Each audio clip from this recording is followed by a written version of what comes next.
I have made some good and some not so good financial decision as a doctor. But lately I've seen increasing number of doctors around me here in Australia, right from very junior internship and RME years planning their financial growth and independence from the very beginning. This trend is more in local Australian doctors, but I've seen in the last 10 years, migrant doctors are also getting smarter in planning their incomes, their taxes, their investment, and the overall struggle of growing their wealth. For example, I've seen a resident buying multiple houses through her locum income and an emergency physician buying multiple GP medical practices, all planning towards their financial freedom. So first in this video, I will try to deep dive into the concept of wealth building for doctors, because I think for me as well as for many other migrant doctors, big reason for leaving our countries was in fact money. And secondly, I'd like to make a point that building wealth should not be at the expense of quality of life. Traveling, holidays, and even small breaks and just taking a guilt-free nap after a tiring day at work is linked directly towards your professional well-being. For these of discussion, I'm going to divide this video into setting goals, number 2, timeline of achieving your goals, number 3, how to save tax, number 4, how to maximize saving, number 5, investment, number 6, building multiple revenues of income, number 7, 10 worst financial choices that you could make, and number 8, I'll draw my conclusion based on all these factors.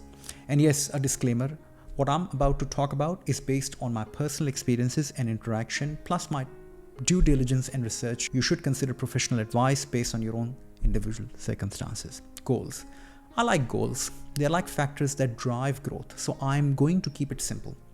Short term, like you could have a short-term goal of better education for kids, better living standard for yourself. Mid-term goals of buying a property or having an investment strategy. Long-term goals of financial independence for an early retirement. Now that's crucial. That's what we're all aiming for. Timelines. Short-term goals are almost on daily basis. It's like little choices. You make them better for yourself and they will work towards your eventual goal.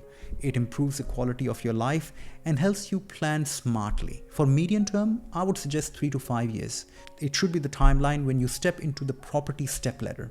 Long term. Now this is the tricky part, because I think long-term goals are actually a result of your short and medium term goals, plannings, and achieving your objectives. Meaning the way you live your life on everyday basis and the way your properties, investment, and financial strategies grow in a medium phase, it is going to ultimately decide on betterment of your long-term goals. Now, how to save tax? Now, doctors pay on an average about 37 to 45% tax. That's a huge amount of your income. So it makes sense to utilize your pre-tax income to reduce your tax bill. Number 1, salary package. In Australia, you can salary package about $9,010 of your pre-tax salary, so that can be used to pay for house rent, home loans, car leases, electronic devices. So book an appointment with a hospital salary packaging person.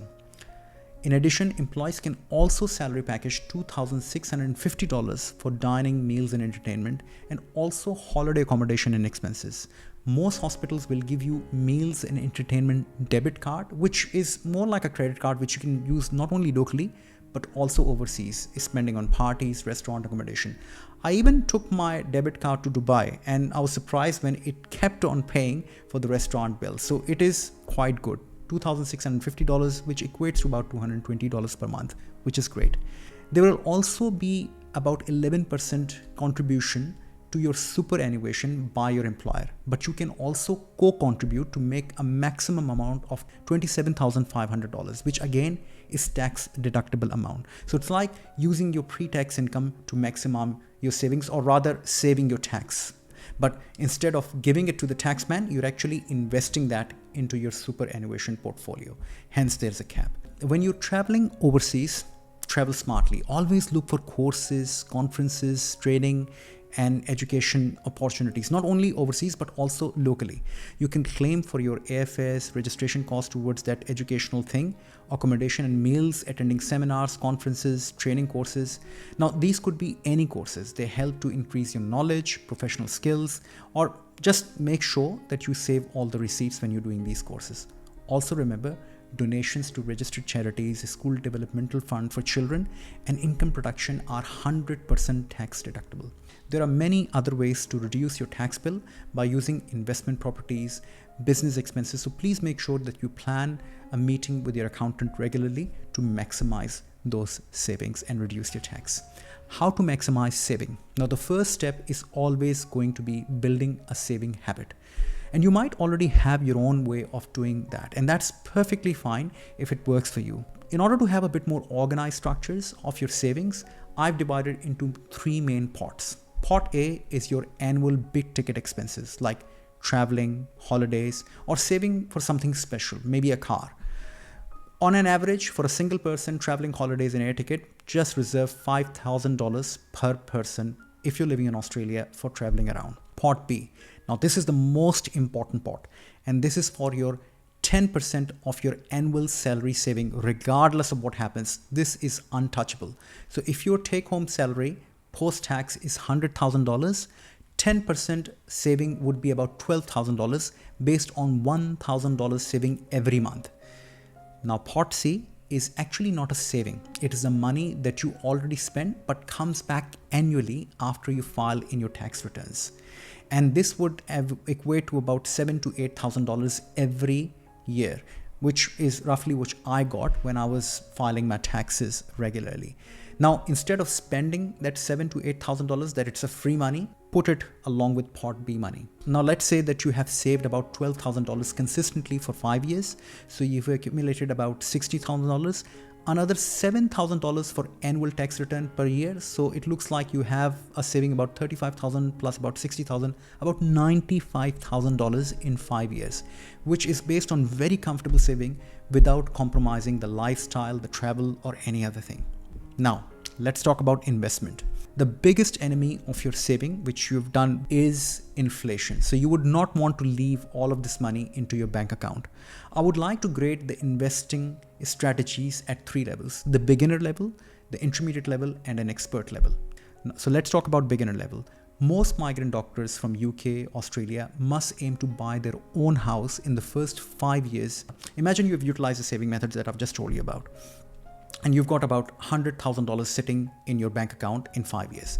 You're now a permanent resident and thinking, what should be your first investment? Your first investment can be your first house.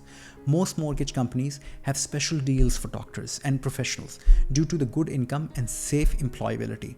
So they will lend you up to 95% of the value of the house rather than 80% for the general population. Now, there are several factors when it comes to loan approval, or what it's called serviceability. But the biggest issue is your debt. So make sure that there are no car loans. You're not paying exorbitant amount for a private school fee. There are no credit card debts or any other form of debt. You want to be as much free of any debt as possible to have that loan for your first house, which should be your number 1 priority. You can still buy a house or a unit in any city, provided you look for it. And you must do the service of the property, but don't overthink this first step. Sometimes I've seen people overthinking into where to buy the house, how big it should be. Just go and buy a house and be done with it. Average person here in Australia keep their property for about 10-15 years. You would be moving on. It's called a property ladder. It's not just like buying one house and staying there. Intermediate level. Some people say that they cannot save enough money, or they want a bigger house as their first house. Now, I've seen some doctor using their 5 years of saving time actually investing in smaller projects, either back home where they come from in India or Bangladesh, or perhaps even in Pakistan, like buying a piece of land or investing in a housing project and paying installments quarterly. As a rule of thumb, any growth on your property investment with an average rate of return to about 6 to 8% is excellent. And it may give you an additional $10,000 to $20,000 at the end of your 5-year saving. Meaning, if you were meant to be saving $100,000, the additional, 10 or 10% growth may increase that value up to $120,000 to up to $140,000. So this is, somewhat risky or medium risky, but if it works for you, be my guest. Some people are also investing in stocks like S&P 500, which historically has maintained 5 to 7% annual growth in worst case scenario. But these factors need to be planned, as I said, well in advance. Expert level. This needs a fair bit of organization. You see, houses in every country capital cities are always going to be expensive. I've seen some doctors buying investment properties in regional and even rural location for 4 to 5 year period and then flipping them. If you're market savvy, if you have the right professional advice, your annual growth could be raked up to almost 12 to 20%, but it can be risky, as I said. And currently with rising interest rate and also the property values, the growth are somewhat slower. So you need a very well incentivized and very good strategy along with the professional financial advisor and property advisor to go onto this very high risk management pathway. Also, many migrant doctors will not have permanent residency or financial understanding of investment, especially in a property sector, which can be very volatile as well. Hence, they cannot utilize this method right from the very beginning. However, once you've bought your first property, it is often said one should always invest into a new property every 5 years, either locally or internationally, spending into the properties. This is your long-term aim of financial independence and early retirement. There are also investments like cryptocurrency, foreign currency, bonds, mutual funds, hedge funds, and business partnership, building multiple revenues of income. Now, let's say you are 10 years down the line as a migrant doctor and you are in your 40s and you have bought the house and maybe 2 of your investment properties. Your income has now improved because now you're working as a specialist GP or specialist in medicine or surgery with some private or locum work. Your salary is now looking very good and you also got some private income. How can you continue to grow wealth in most financially productive years of your life? Number one, you can continue to just invest in properties, which most doctors do. It's safe, it has reasonable growth, and over 10-year cycle, no matter where you buy and what you buy, you will still make a reasonable profit. When I moved to Australia, I was advised by one of the very, mature and seasoned doctors to grow wealth in Australia by having to buy as many investment properties as you can and hold on to them as long as you can. Remember, if you decide to sell your investment property, it will attract something called capital gains tax, meaning if you bought an investment property 5 years ago for a price of $500,000 and now you're selling it for $1 million, your profit may attract up to 37% of tax on that $500,000 profit. But still you'll make over $300,000 profit. And if you've got 3 similar properties, well, there you go. You've got over $1 million in your bank account after tax. Number 2, it's also better to invest in superannuation, which will continue to grow towards your retirement. And remember to keep on adding a small co-contribution every year to max amount of $27,500, which is this will compound over the next 15 years of your professional life. Recently, one of the nurses who had been working with me, and she'd been a nurse for about 20 years, told me that her superannuation is close to about $700,000. She's already paid her house and she's also got some investment properties which are nearly paid off. So this is again a very well planned financial. Number 3, remember, health industry is one of the fastest growing business sectors in all developed countries in the world. In COVID times, we saw the rise of telehealth. Now we're seeing mass migration and shortage of GP practices, specialists, and particularly lack of aged care services. Things like hostels, nursing home, hospitals are seeing record long waiting times. There's lack of specialists, you cannot get an appointment. So third stream of income would be to develop your own business in a health sector like medical practice. Even in these times, the profit margin of GP practice in Australia are better than private or individual income. Plus there is chance of growth by employing multiple GPs and scaling them with multiple practices. All new specialists also cooperate privately by sharing the consulting rooms, as the lack of substantial government jobs work is where often most specialists or surgeons would start, and they will stay in that sector for the rest of their lives. Locums are another great way to create fixed income in addition to your regular work. I've seen specialists traveling from Pakistan and India coming to UK or Australia to build up their locum income. Now, this is also even a trend in Australia. Some of the Pakistani doctors and Indian doctors went back home for personal reasons, but they're coming during, seasonal, Christmas, New Year, or Easter times to come and do locums. This is the day and age of internet and social media. If you have a skill and aptitude for teaching, trust me, there's a huge market for professional teaching. I started out with my business of courses, workshop, and professional guidance to migrant doctors via emergencyfocus.net. And now 5 years later, we are the leading provider for IMG community here in Australia. You can generate an initial interest and set up, small group on Facebook or a page on a Facebook. or Instagram and run free courses and seminars to gain awareness. And if your quality of services is good, you're consistent, and it gives people value for the money, then there will be no deficiency of work. The beauty of the business is that, first of all, you don't need any capital.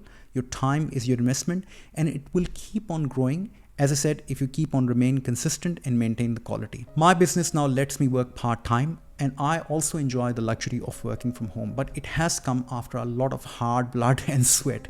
Don't get me wrong, this is a tough road, especially in building years, which is about 1 to 3 years for any business. It often requires more work and commitment than your full-time clinical work. However, once your business is set up and running, you can be a leader with vision and spend time and resources building efficient teams, improving the foundations that you've already created. 10 worst financial choices. Number 1, buying a car that is 3 times your monthly income. Cars are considered bad debt.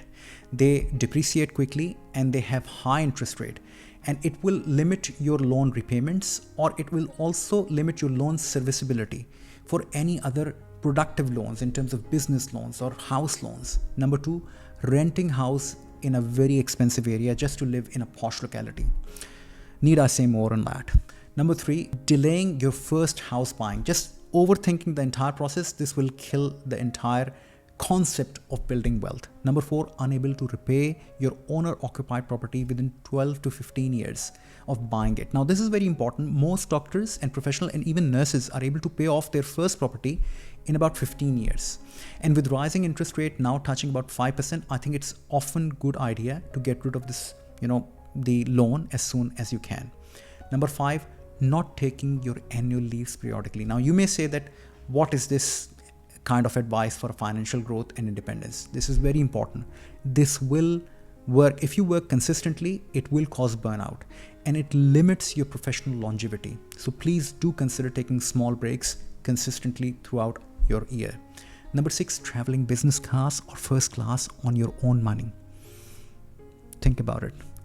Number 7, relying on locums as secondary income or after specialization. Locum work does not generate wealth and it feels burnout. So what you should do is use the locum income to put into streams of production by investing that money into property, into investment of shares or something. Just don't rely on locum as that this is going to grow by staying in the bank in high interest account and you'll be wealthy.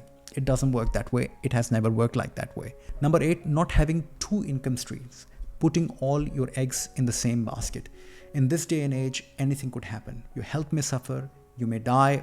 You need to have multiple income streams to make sure that your future is consistently growing, not only with your main line of work, but your business or your other financial property or investment strategy as well. Number 9, having no regular accountant or financial advisor to consistently grow your asset. And number 10, and most important, negligent or high maintenance partner. Having a partner who has got a sense of self-entitlement plus not earning and requires expensive houses, cars, holiday, personal gift is same as having a partner who is actually earning and not contributing his or her share to the general financial growth of the family, which will tire you down. And this is the worst form of financial outcome for you and your family. You need to seek a relationship counselor or get help to get out of this financial abuse. Conclusions. Remember, financial planning is a very crucial and sensitive topic, and you need a professional financial advice for your own well-being and sustainability of your family and a peaceful retirement. A stagnant financial status will lead to struggles in later life, no matter your earnings at present. And if you cannot do anything at all, just start putting 10% of your income as savings. If you like the content that I create, please like, subscribe, and share, which shows your appreciation to my work. Look after yourself and each other. Goodbye.